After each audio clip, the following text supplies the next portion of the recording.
పద్దెంది పడిమెట్ల పైకెక్కి గుడికేగు భక్తులకు ఎదురొచ్చే బంగారు స్వామి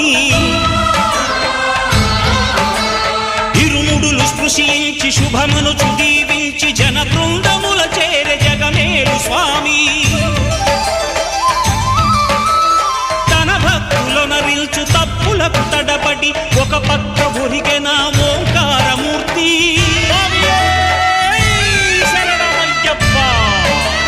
స్వాములందరూ తనకు సాయము కాగా ధీమంతుడై లేచే ఆ కన్య స్వామి పట్టబంధము వీడి భక్తతతికై